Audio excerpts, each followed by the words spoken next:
ይህ በምስሉ የምታዩት ሰው ፖላንዳዊ ነው። ጃን ግሬቭስኪ ይባላል። የቀን ሰራተኛ ነው። በ1988 ዓ.ም በስራው ላይ ያለ በባቡር ተገጨ። ራሱን ሳተና ሆስፒታል ወሰዱት። ኮማ ላይ ገብቶ ለብዙ ሰዓታት ቆየ። ከአሁን አሁን ይነቃል ተብሎ ቢጠበቅም አልነቃም። ሕይወቱም አላለፈችም። ቢጠበቅ መንቃት አልቻለም።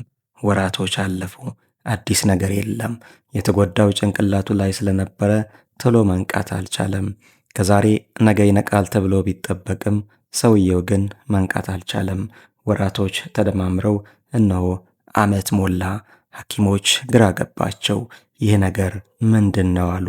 ማለቂያ የሌለው ረዥም እንቅልፍ ምን ሊባል ይችላል ብለው እርስ በራሳቸው ተጠያየቁ።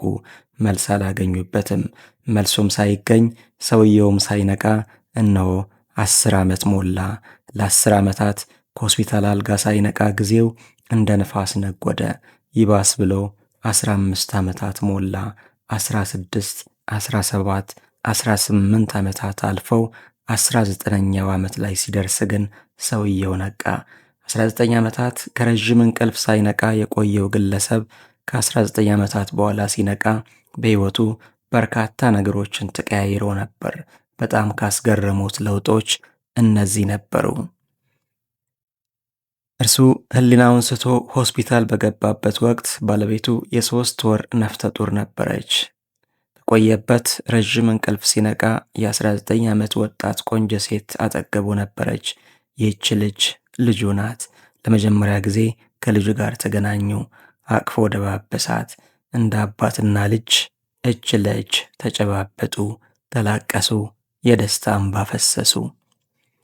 ሁለተኛ፣ ጃን ግሬቭስኪ ቀልቡ ስቶ ሆስፒታል በሚገባበት ጊዜ ሀገሩ ፖላንድ የኮሙኒዝም ርዕዮተ ዓለም ተከታይ ነበረች።